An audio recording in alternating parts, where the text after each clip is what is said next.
उपस्थित सभी स्टाफ के मेरे साथियों और प्यारे बच्चों,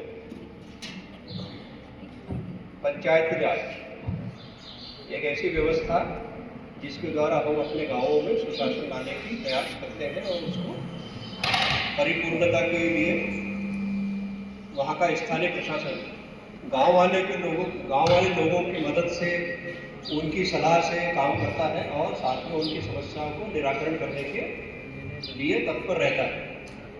सबसे जो महत्वपूर्ण कड़ी है पंचायती राज व्यवस्था में, उसमें ग्रामीण लोगों की भागीदारी सुनिश्चित करना, गांव के प्रशासन को चलाने में उनके योगदान को और उनके द्वारा किए जाने वाले कामों को अब आप तक पहुंचाने के लिए भारत सरकार ने जो योजना बनाई है वो ग्रामीण सभा के माध्यम से आप तक पहुंचाने के लिए श्री लक्ष्मी शंकर जी ने एक छोटी नाटिका भी तैयार की है, जिसके द्वारा आप लोग ये सीखेंगे कि ग्राम सभा किस तरह से संचालित होती है, वहाँ ग्रामीण समस्याएं क्या क्या हो सकती हैं या होती हैं और उनका निराकरण करने के लिए स्थानीय स्तर पर क्या प्रयास किए जाते हैं। उनको सीखने के लिए, बच्चों में जागरूकता लाने के लिए इस प्रोग्राम का आयोजन किया गया है, जिसमें हमारे पास के गांव आकली से और आसपास के हमारे माननीय उपस्थित हुए हैं, वो भी आपसे चर्चा करेंगे इसके बारे में। और इस कार्यक्रम की सफलता के लिए मैं बहुत उज्जवल सफलता के लिए कामना करता हूँ। साथ ही सभी का इस प्रोग्राम के प्रबंधन के लिए, एक अच्छी व्यवस्था के लिए श्री लक्ष्मी शंकर सर का भी स्वागत करता हूँ। धन्यवाद।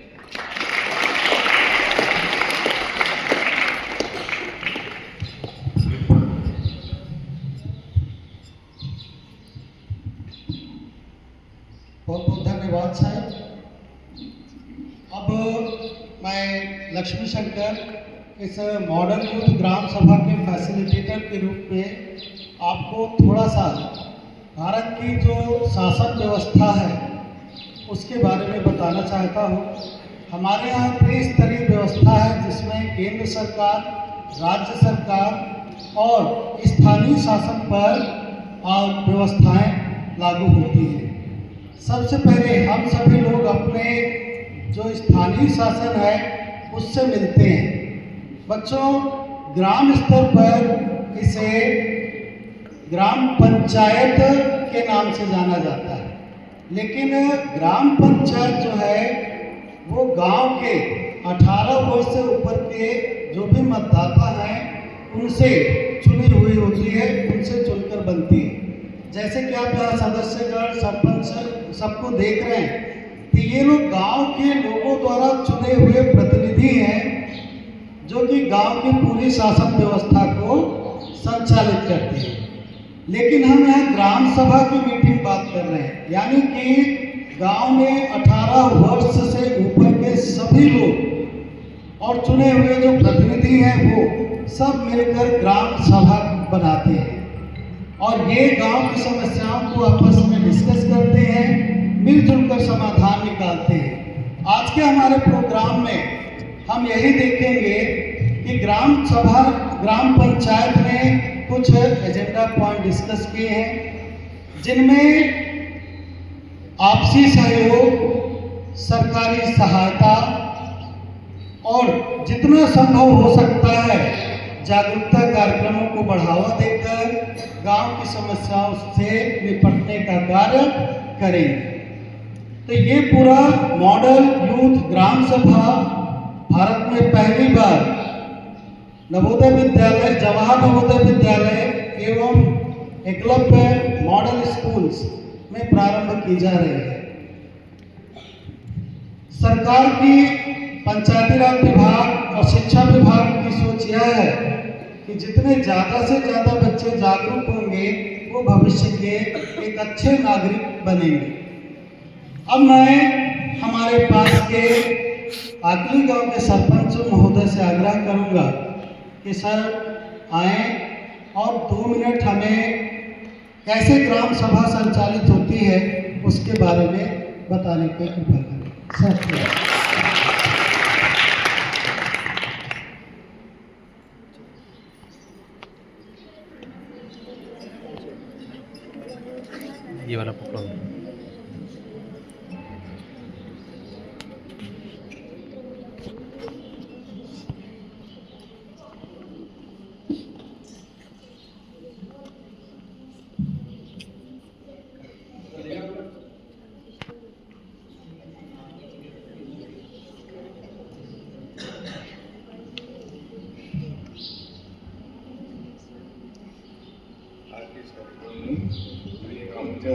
सचिव धन्यवाद सिंह।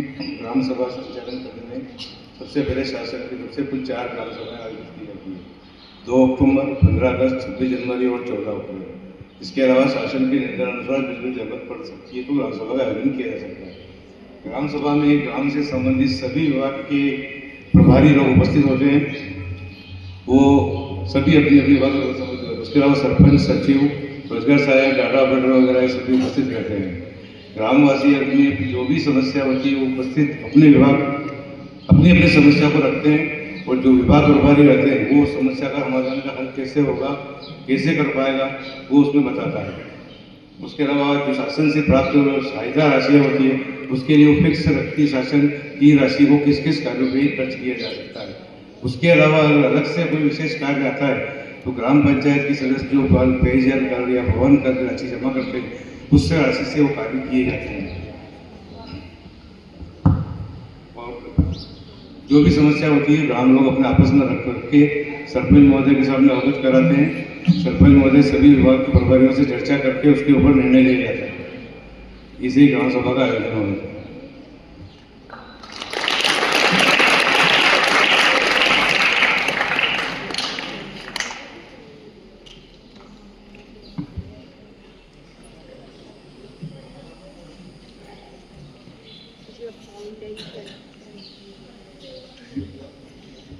ठीक है, सर आपका बहुत बहुत आभार, धन्यवाद। आपने हमें एक संक्षिप्त जानकारी दी। निश्चित रूप से आज के इस ग्राम सभा के संचालन में जो छात्र ये भूमिकाएं निभा रहे हैं उन्हें आपके इन वचनों से सहायता अवश्य मिलेगी। अब हम अपना पूरा प्रोग्राम जो है वो बच्चों पर छोड़ते हैं और आगे कार्यक्रम देखते हैं, समझते हैं।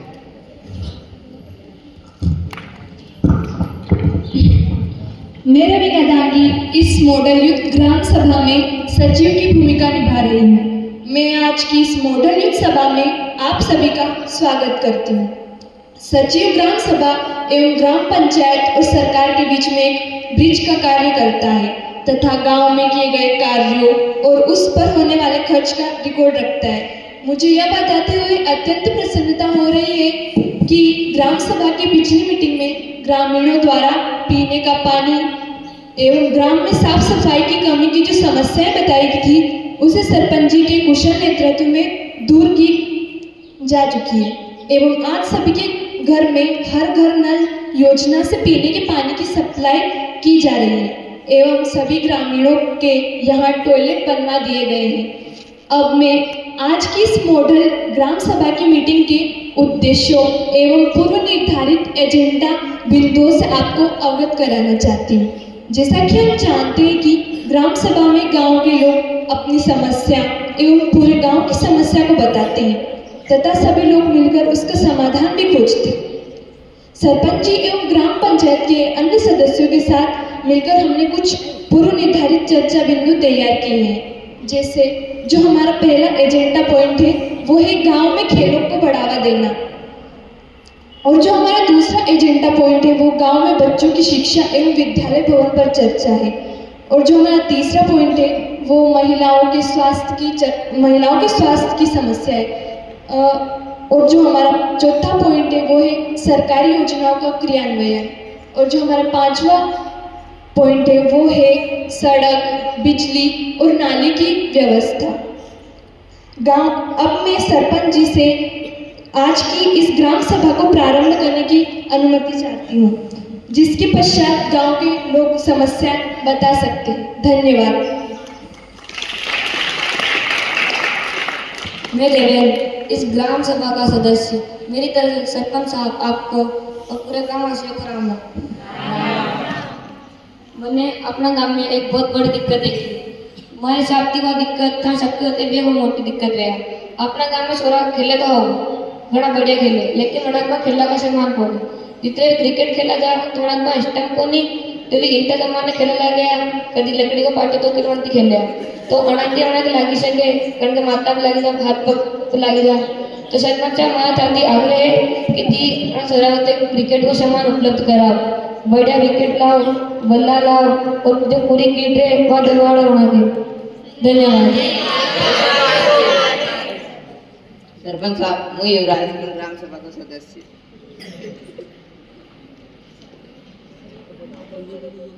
मारा ऑडियंस सभी राम राम।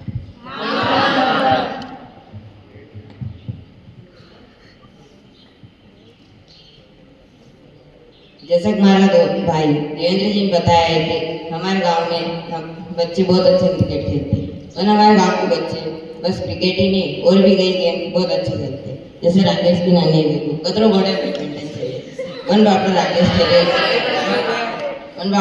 खेले गरीब ओके गांव से कतरो पैसा मिले क्योंकि नानी की रोज नई नई चीजें लाती थी। जी कार्य हमारे आपसे आग्रह है कि क्रिकेट का अलावा और भी गेम उनका सामान मंगा जाए। धन्यवाद।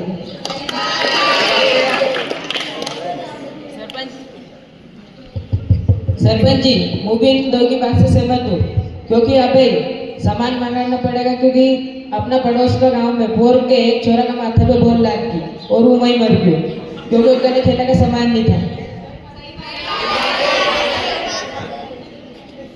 यह बात हम अपने खेल समिति के प्रमुख से पूछना चाहते हैं कि उन्होंने आपको सामान दिया था कि नहीं दिया था। जी सरपंच साहब, सामान तो मंगवाया था और बहुत सारे बच्चे खेले भी थे उससे, लेकिन कुछ बच्चों की लापरवाही के कारण वो सामान टूट चुका है। हमने टूटे हुए सामान को पंचायत भवन में रखवा दिया है। मैं कोशिश करूँगा अगर उसमें से कुछ सामान ठीक हो तो मैं बच्चों को खेलने के लिए दे सकूँ। सरपंच जी, वो मोहित, मैं तरफ से तुम्हारे सभी ग्राम सभा का सदस्य ने राम राम। अबे तुम खेला का सामान तो लाओगा पर मैदान कहाँ से लाओगा? बापड़ा बच्चाओं गली में सड़क पे खेल रहा। अब बच्चाओं ने हमारा पड़ोसी की गाड़ी को कांच फोड़ दो तो यदि वहाँ से खेल बस मना कर रहे हो ना के अब बच्चाओं जा तो कहाँ जा तो कमेटी मैदान की समस्या है, जल्दी से जल्दी दूर करो। पंचायत गाँव के पास है तो सही है। अरे सरपंच साहब, ये तो तुम क्या कह रहे हो? हम एक दिन हम आ गए थे बाकी रमेश के यहाँ, वो हमने देखो के बहाने सरकारी जमीन पर कब्जा कर रखा है। तो अम्मा जमीन के पास में गए थोड़ी, रमेश आएगा थोड़ी देर में। रमेश कहे लगे तुम यहाँ क्या कर रहे हो? जा रहे थे हमसे मानवे वाले धमकी देवे लग गए हम मनते बजिया तो हम क्या करते हम मर जाते जाकर जमा गए एक बार फिर से रमेश को समझाने की कोशिश करेंगे। अगर जो नहीं समझा तो उस पर कार्रवाई करी जाएगी और FIR दर्ज करी जाएगी। सरपंच साहब, वो राधिका हमारी तरफ से तुम्हारी और राखी ग्राम सभा के राम। सरपंच साहब, मैं तुम्हारे से पूछना चाहूँ कि आपके खेल वाले सरकार की तरफ से ग्राम कितना पैसा मिल रहा है? क्यों सचिव मैडम, कितने पैसे मिल रहे हैं साल में? जी सरपंच जी, जो खेल के ऊपर जो सरकार है वो 10,000 रुपये एक साल में देती है। सरपंच जी, पिछले 4 सालों में आप लोग करते हैं, आप बोल रहे सामान खेलों के सामान टूट गए, कुछ बाकी सामान हमने कभी बच्चों को खेलते हुए देखा ही नहीं। ऐसे सामान कहाँ गए सारे पैसे? वो पैसे सरपंच जी ने अपने छोरे को साइकिल दिला दी, पहली घूम रहा था वो 10,000 की साइकिल।